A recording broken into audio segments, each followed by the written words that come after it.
Sarah sits across from two young people, one man and one woman, who haven't made eye contact in 20 minutes. The community center conference room feels smaller than it is, the silence heavy with unspoken hurt. Robert stares at his hands. Maya's jaw is clenched tight, her arms crossed defensively. "Thank you both for coming," Sarah begins, her voice gentle but steady, not like with touch love approach. As a conflict mediator, she's seen countless disputes, but the ones between people who truly have trust and love for one another. But the hardest thing is to have in peaceful and trusting, lovable friendship between both of them. I know this is difficult. Before we talk about what's happened between you two, I'd like to tell you a story. Would that be okay with the both of you? Robert shrugs. Maya nods slightly, still not looking up, because the fight they had was the straw that broke the camel's back.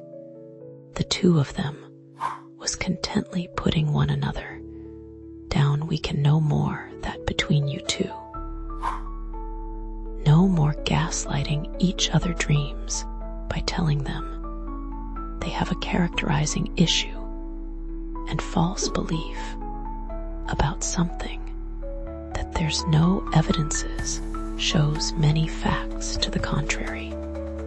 These symptoms show to people as serious mental illness because they can't find you on Facebook and X and Reddit because they took them off the air. You put it out there that you could 40 million followers soon, and knowing the power of the universe with lot positive frequency modulation, or FM, most commonly stands for frequency modulation, a radio broadcasting method where sound is encoded by varying the frequency of a carrier wave. It will soon be true. Made true believe look like a false outcome, which immediately stop frequency modulation. This caused Robert to major success. There were once 1-2 type of travelers, Robert begins, walking through a dark forest. He was carrying the lantern, but Maya was one who just injured, twisting her leg now. She just barely walk. The one with the lantern, let's call him her guide. Now, because he held the light high so his friend could see the walking path. His injured girl friend just kept daydreaming. She kept talking about the beautiful meadow she knew existed beyond the forest. She'd seen it once, years ago, and she was certain if they just kept going, they'd find it again. Sarah pauses, watching both of them. Maya's eyes flicker with recognition. But the guide grew worried. Sarah continues. The forest seemed endless. Her friend was in pain, limping badly. And the guide feared that believing in this meadow, this dream of something better, was making things worse. So the guide said, "There is no meadow. You're remembering wrong. You're in pain, and it's making you confused. We should turn back." The dreamer Maya felt something break inside her. It wasn't just that her friend didn't believe in the meadow. It was that her friend didn't believe in her. Maya shifts uncomfortably. "That's not fair," she says quietly. "That's not what happened." "Then tell me what did really happen," Sarah said, trying to invite. Her sharp tone, without trying to judge the two of them. Robert's voice cracks as he speaks. "Maya's been depressed for 2 years. I've been there every single day for you ass. Every phone call at 3 in the morning. Every canceled plan. Every dark thought. I've held her together when she couldn't hold herself." Tears stream down Robert's face now. And then she starts talking about launching this business, this big dream. And I couldn't watch her set herself up for more pain, with the imposter syndrome again in her head. The depression already tells her she's worthless. With PTSD, I couldn't let the world fall down around her. And confirming her by just watching her could really fail really hard this time. Maya finally looks up, her eyes red. "So you told me I was delusional. You said my dreams were symptoms of my illness." "I said you weren't thinking clearly," Robert protests. "I said you needed to focus on getting better first. You said my hope was a false belief," Maya says, her voice breaking. "You made me feel crazy for wanting something more." Sarah leans forward slightly. "Robert, can I ask you something?" When Maya talked about her business idea, what did you feel? Roberts wipes his eyes. "Terrified. I felt terrified. I've watched depression nearly destroy her. I've seen her at her lowest. And I thought if she tried this thing and failed, it would kill her. I thought I was protecting her." And Maya, Sarah turns to the other woman. "When Rachel dismissed your dreams, what happened inside you?" Maya's voice is barely a whisper. The depression got louder. "It already tells me I'm worthless, that nothing I do matters, that I should give up." When Rachel said the same things, even though she used different words, it felt like confirmation. Like even the person who loves me most thinks I'm too broken to dream. The silence that follows is different now, charged with understanding beginning to dawn. Sarah speaks softly. "There's a word for what happened here, and it's important we name it, not to shame anyone, but to understand. Gaslighting is when we make someone question their own reality, their own perceptions, their own worth. Rachel, you love Maya deeply. I see that. Everything you did came from love. But love without trust can become a cage. I do trust her, Rachel insists. Do you trust her to know her own mind, to know what she needs, to dream even while she's healing?" Sarah asks gently. "Or do you see her only as someone who needs protection from herself?" Robert's face crumples. "I don't know anymore. I just didn't want to lose her." Maya reaches across the space between them, not quite touching Rachel's hand, but close. You almost did lose me. Not to the depression, not to failure, to the loneliness of having my hope treated like a symptom. Sarah gives them a moment, then continues. Let me finish the story about the travelers. After the guide told the dreamer that the meadow didn't exist, they walked in silence. The dreamer stopped talking about where they were going. She stopped looking ahead at all. She just stared at the ground, following the lantern light, step after painful step. The guide thought this was better, safer. But something had changed.